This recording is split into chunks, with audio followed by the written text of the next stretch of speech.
Alright, Patreon punch to the gut squad, let's go. Mainly because I've pretty much spent my entire YouTube career making fun of What Culture, I'm not quite sure where I stand with using footage from What Culture Pro Wrestling. It would probably go down like a brick in a lake. But I would like to thank 3Do9 for today's video request. Today's girl is better known nowadays as Tegan Knox over on SmackDown. But this is 2016 and she's pretty much a nobody. Some of you might not know this, but the very first American pro wrestling show she appeared on was Slammiversary 2013. She was a fan that had won a trip to be on their show, but we're only interested in 2016 as she is Nixon Newell. She might be Welsh, but as far as I know, she's not a roider. Let's go. Match 1, WCPW loaded. Nixon Newell versus Bea Priestley. Adam Pacitti introduces the match himself, as this is the first women's match on WCPW. Bea Priestley is the first woman to make her entrance. Nowadays, she goes by Blair Davenport on NXT. Our girl comes out as Priestley's opponent. She was trained by famed European wrestler Wild Boar Mike Hitchman. I like these comic match graphics, to be fair. Nixon starts doing some squats out of a waistlock. Nixon with an up and over and a chop to Priestley in the corner. Priestley counters an arm drag with a roundhouse, but Newell drop kicks out to the outside. Nixon hits a big kick on the apron. She goes for it again, but Priestley sweeps her legs out and she lands on the apron. Priestley licks Newell's face and gives her some kicks for a 2 count. Now Priestley hits a fisherman suplex and tries to the 2, but Newell rolls her up and then she gets a kick to the jaw. Priestley connects the knee into the corner and an axe kick to the back of the head for a 2 count. I thought it was over there. Newell gets fired up with a big kick combination, but Priestley shuts it down for boot. Priestley manages to lock in a camel clutch and takes the gum out of her mouth and puts it in Newell's mouth. The crowd chant "You sick fuck" as Newell hits a shotgun dropkick. Newell hits with a big elbow in the corner and a shining wizard to follow, but it's just a 2. Now Nixon climbs the top rope and Priestley tries to stop her with some shots. Priestley tries to go for a superplex, but Newell is able to hit a crossbody, but she can only muster a 2 count. The crowd chant women's wrestling, and I agree, this is a really decent match for the first women's match in a promotion. Priestley and Newell exchange big boots in the corner, until Priestley starts hitting a few knees in the corner, but Newell's able to kick out. Priestley tries to put the match away, but Newell was able to hit a headbutt and she botches the Canadian Destroyer. You can just hear the crowd kind of turn really quickly, it's awkward.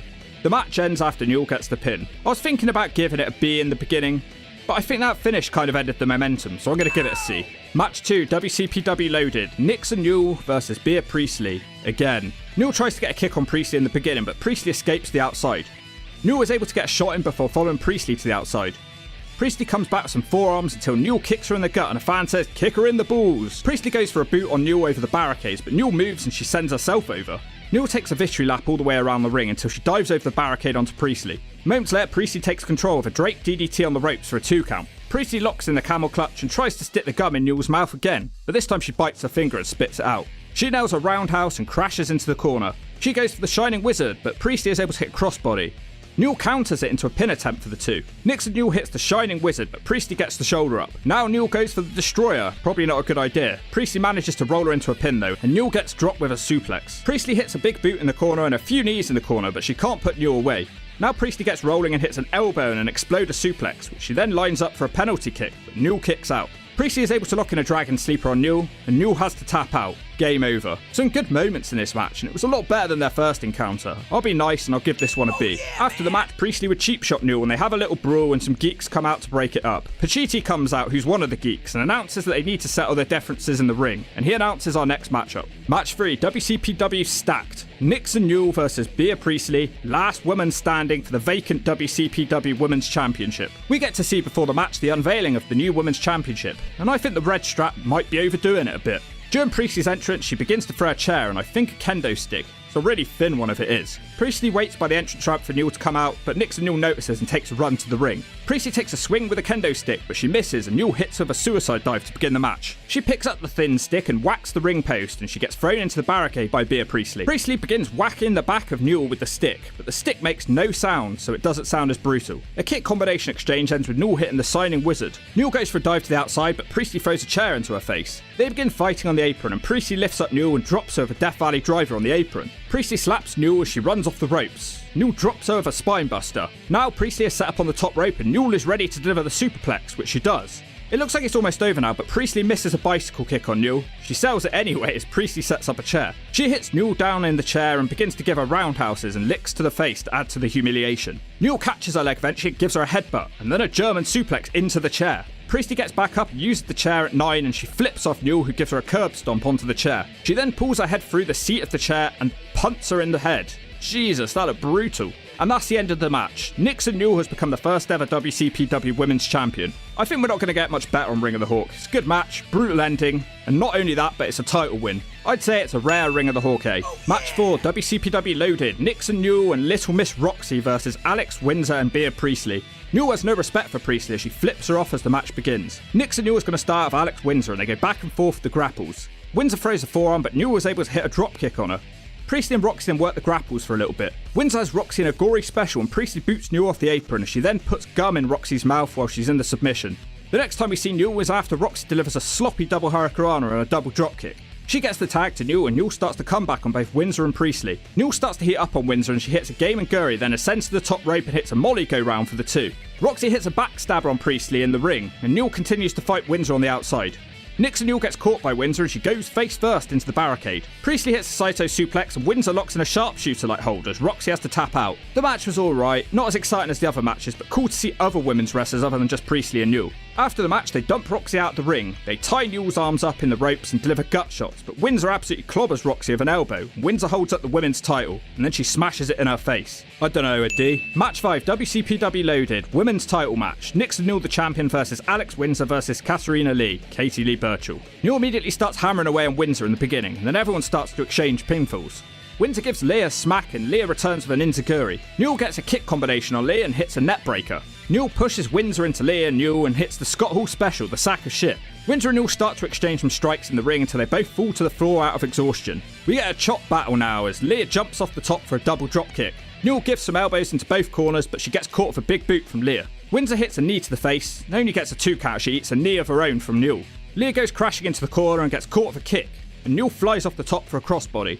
But out of nowhere, Windsor lifts her up and delivers a blue thunder bomb for the 2. Newell hits the tiger suplex for the 3 count. Kind of out of nowhere victory. I feel like it could have gone on a bit longer. But Nixon Newell retains the WCPW women's title. I'll give it a C. Match 6, Refuse to Lose, women's title match. Nixon Newell the champion versus Kimber Lee.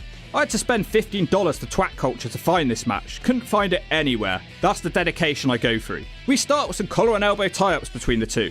We have Jim Ross and Jim Cornette on commentary, so at least that's a positive.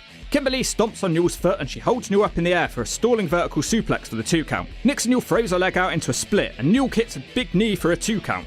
Now Nixon Newell delivers a kick to the gut and a net breaker. It's a back and forth match. Now Kimber Lee hits a bicycle kick for a 2. Nixon Newell responds with a super kick, a roundhouse and a shining wizard. Both women are now no-selling German suplexes and they knock each other down with kicks. Nixon Newell connects with a jawbreaker and for the second time in this video she botches the Canadian Destroyer. But she's able to bounce back with a tiger suplex and... oh wait, her shoulders aren't down. Okay, now it's over. Wait, is it? Newell continues to fight, but the music plays as Kimber Lee hits a pop-up powerbomb. Kimber gets pissed and hits with a chair after the match and makes her tap out. This match was definitely not worth the money we paid for it. Not to mention the terrible botched ending. I'm gonna give it a D. Match 7, WCPW True Legacy, women's title match. The champion Nixon Newell versus Kimber Lee in a street fight. And Melina is the special guest referee for some reason. Definitely a different look for Melina than I was expecting. During Newell's entrance, Kimber attacks her and the bell rings. Kimber's getting the upper hand on the outside, delivering a bunch of chops. Irish whip into the barricade by Newell and she starts getting the upper hand. Newell then sends Lee into the crowd for clothesline over the barrier and a lap of honour all the way around the ring and then a dive onto Kimber. They both start fighting in the crowd as security starts to follow. WCPW can't get a fucking camera angle on them worth shit. The crowd chants, "We can't see." I agree. Once we get eyes on the ladies, Kimber is able to hit a suplex on Newell on the arena floor. Kimber then grabs 2 beers and 2 chairs and they both chug while standing on the chairs. Newell ends up spitting the beer in Kimber's face and she pours the rest of the beer onto Newell. We then make our way back to ringside. Kimber Lee tosses some chairs into the ring and she stands them up. They both have a good old-fashioned fist fight in the chairs and it ends with Newell getting the upper hand. She sits Lee in the chair, but wait, Kimber moves out of the way and delivers a roundhouse kick for the 2. Nixon Newell goes under the ring and pulls out a dashing Cody Rhodes mask. She headbutts Lee with the mask on and gets a 2. She apologises to Cody. I think Cody was wrestling this night. Kimber knocks Newell down with the headbutt off the top rope and a swanton bomb from Lee, but she could only get a 2. Dude, I was watching the WCPW show the other day, man. And this girl, Kimber Lee, she stole my swanton bomb finishing maneuver, man. But it didn't finish. Man, I'm going back to Carolina, and I'm going to tell my stoner friend Shannon all about you, Kimber Lee, man. Newell out of nowhere hits a stunner, and she actually hits the Destroyer. Big deal there, and picks up the win and retains her title. This was a fun street fight, and it's a lot better than their first match for sure. Besides the cameras being wonky, but that isn't their fault. It was alright, I'll give it a C. Match 8, WCPW Delete. Nixon, Newell and Mustache Mountain versus the Swords of Essex and Bea Priestley. It's a mixed 6-person tag. Newell and Priestley start the match. They exchange kicks and dodges until Newell misses the Shining Wizard and Priestley gets away. Tyler Bate then holds up a suplex for a while and gets the tag into Nixon Newell, and she takes control of the suplex for a 2 count. She then tags back out. Tyler Bate is able to avoid the swords but gets a slap from Priestley. Bate feigns a punch and gets the tag. Newell sends herself through the ropes and takes out the Swords of Essex. Gaming girl for Newell, who climbs the top rope and she hits Scott Wainwright with a crossbody. Newell hits a corner dropkick, but Priestley sends her into the corner for a boot and a knee, but she only gets a 2 count as the boys start brawling on the outside. Newell hits a super kick in the Shining Wizard, but only gets a 2 count. Scott Wainwright lifts her up into a fireman's carry, and Roberts flies the knee for a double team. Bea Priestley crawls over for the pinfall win. It was a nice tag match. Newell got a lot of chance to shine in this one, and that was a brutal finish that she took. I'll give it a C. Match 9, WCPW Loaded, women's title match, Nixon Newell versus Bea Priestley. I'm getting really sick of seeing these two together. Newell throws down her championship, runs into the ring, and we're underway. Newell looks to put the match away early, but Scott Wainwright distracts Newell and Priestley takes control. These two start wailing on each other with forearms and Newell nails a headbutt. Newell plays Snake Eyes and gives a suicide dive onto the swords on the outside. Newell takes advantage and hits the shiniest of Shining Wizards to retain the title. After the match, the swords jump Newell and Priestley looks on and she takes the title from a referee and hits Newell. I mean, this match was way too quick and just seemed like the swords were more of a focus than Newell and the Priestley rivalry. It's an S. Match 10, WCPW True Destiny. Nixon Newell versus guess who? Bea Priestley. New commentary team as we now have JR and Matt Striker on commentary. Bea Priestley comes out of WCPW Women's title. She's not the champion though, she stole it from Newell. Bea Priestley says she wanted to face Tessa Blanchard, but she was too much of a pussy to show up, so she's issuing an open challenge tonight for her apparent championship. Obviously Nixon Newell comes out and starts brawling with Priestley. Newell gets hyped up and delivers a suicide dive on the outside. Newell hits a headbutt and a corner elbow. Newell now nails Priestley in the face with the gaming girl and a crossbody for a 2. Nixon, Newell and Priestley dodge some strikes from one another and they both hit the roundhouse kicks. Priestley pulls Newell's head between her legs and on the top hits a super kick and I think that's a half Nelson neckbreaker. I don't know, it looked unusual. Priestley goes onto the ring, grabs a chair, but the referee wrestles it away, which allows Bea to use the title. But then there's a ref bump. Newell takes advantage and hits the shiniest Shining Wizard, but the referee is down. Priestley takes a swing with the chair, but Newell counters and hits her with the title belt, and there's the 3. It was odd seeing the circumstance the title was in, but at least Newell came out on top and got her title back. It's a C. Match 11, final match, WCPW Loaded. Nixon Newell the champion versus Bea Priestley, no DQ match. Priestley says she doesn't appreciate that Newell had to cheat to win last week, so she makes an impromptu no DQ stipulation for the title. Nixon Newell goes for a crossbody, but Priestley moves out the way and delivers a knee for the 2 count. Bea Priestley then starts choking Nixon Newell with the Swords of Essex flag. Bea Priestley sets Nixon up on the outside, she boots Nixon into the crowd. She flips off the crowd and gets sprayed in the face by Newell, who then delivers a crossbody off the barricade.